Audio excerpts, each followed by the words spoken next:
Welcome the students of BSc Agriculture part second. आज discuss करते हैं पशु को पौष्टिक आहार। जहाँ तक पशुओं के पौष्टिक आहार की बात है, पशुओं को पौष्टिक आहार हम हरे चारे से, सूखे चारे से, दाने से देते हैं, लेकिन स्कैर्सिटी में या पानी की कमी से हमारे राजस्थान जैसे प्रदेश में गर्मी के दिनों में जहाँ पीने के पानी की व्यवस्था ही नहीं है, ऐसे में पशुओं को हरा चारा उपलब्ध कराना बहुत दूर की बात है। पानी पिलाना ही भी अपने आप में बहुत महत्वपूर्ण साबित हुआ, विशेषकर जैसलमेर, बाड़मेर, पाली जिलों में, और कुछ जयपुर ज़िले के कुछ क्षेत्र भी ऐसे हैं जहाँ पानी की बहुत किल्लत है। ऐसे में पशुओं को पौष्टिक आहार बनाए रखने के लिए, विशेष दुधारू पशु के लिए एक नई तकनीकी खोजी गई है, यूरिया ट्रीटमेंट। यानी पशु का जो सूखा चारा है, भूसा जिसको कहते हैं, गेहूं का भूसा, कड़वी आदि, उनकी कुट्टी बना करके उनको यूरिया के द्वारा उपचारित करना। यह टेक्निकल है लेकिन बहुत आसान है। इसमें पहले जो भी सूखा चारा है जिसके अंदर DCP 0% होता है लेकिन TDN 40 से 60% होता है, उसकी कुट्टी बना करके बारीक बारीक टुकड़ों को सुखा लेते हैं और फिर एक सीमेंटेड प्लेटफॉर्म पर उनकी गोलाई के रूप में फैला करके 6 इंच मोटी परत बनाई जाती है और करीबन 1 क्विंटल चारे के लिए 4 किलोग्राम के आसपास यूरिया लिया जाता है। उसको 50 लीटर पानी में घोल करके, जब यूरिया बहुत अच्छी तरह घुल जाता है तो स्प्रे मशीन से उस फैलाई हुई ढेरी यानी सूखे चारे की जो कुट्टी है, उस कुट्टी के ऊपर स्प्रे किया जाता है।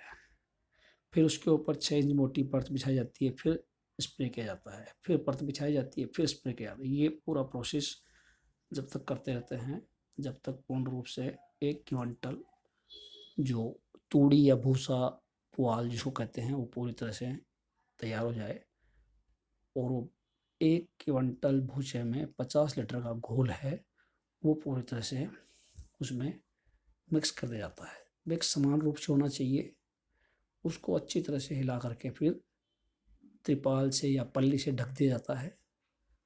ढकने के बाद 3 सप्ताह तक उसको पैक रहने देते हैं। अंदर केमिकल रिएक्शन से अमोनिया बनता है। ये अमोनिया फिक्स होकर के चारे की पौष्टिकता बढ़ाता है और ये पौष्टिकता बढ़ के एनिमल के लिए उपयोगी होती है, क्योंकि एनिमल में 4 चेम्बर स्टोमक होता है जो रूमेन में अमोनिया को नाइट्रोजन फिक्स करके, और जो सिलिएट और माइक्रोसिलिएट्स बैक्टीरिया, रूमिनोकोकस, फंजाई, ये सब नाइट्रोजन को फिक्स करके अपने विकास के लिए काम में लेते हैं। और यही प्रोटोजोआ, बैक्टीरिया और फंजाई जब मर जाते हैं तो इनका प्रोटीन सिंथेसाइज रूप में एनिमल द्वारा काम में लिया जाता है। यही इस यूरिया ट्रीटमेंट का बेसिक कॉन्सेप्ट है। ध्यान रखने वाली बात यह है कि 3 सप्ताह से पहले यूरिया को नहीं खिलाना चाहिए, वरना यूरिया टॉक्सिटी यानी घातक या पॉइजनस हो सकती है। सूखा यूरिया कभी नहीं खिलाना चाहिए। यूरिया अच्छी तरह घुल जाए उसके बाद ही स्प्रे करना चाहिए। 1% घोल रिकमेंडेड है, लेकिन अगर 50 किलो पानी में 4 किलो यूरिया मिला करके 1 क्विंटल भूसे में छिड़का जाता है, इसका कोई साइड इफेक्ट नहीं आता है। आप हरे चारे की जगह इसको उपयोग कर सकते हैं। इस पे दूध पे कोई असर नहीं पड़ेगा और पशु का स्वास्थ्य और ठीक रहेगा, हेल्थ में सुधार होगा, पशु का वजन भी बढ़ेगा। अगर आपके पास भंडारण की सुविधा है तो इसको आप ऊपर से कड़बी से किसी चीज़ से ढक के रख सकते हैं। धीरे धीरे उसको निकालते जाएं, खिलाते जाएं। पैक ही रखना है, खिलाते जाएं। सूखे चारे के साथ मिला करके इसको देने से गट फीलिंग भी होती है एनिमल इसको आराम से खाता है।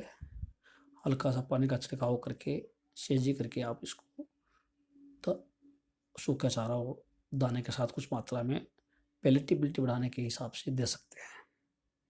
इस तरह से हम देखते हैं कि गर्मी के मौसम में जब हरा चारा उपलब्ध नहीं होता है, ऐसे में यूरिया ट्रीटेड चारे से चारे की पौष्टिकता को बढ़ा करके उसकी लिग्निन का उपयोग करके हम पशु को दूध उत्पादन मेंटेन कर सकते हैं। Thank you very much.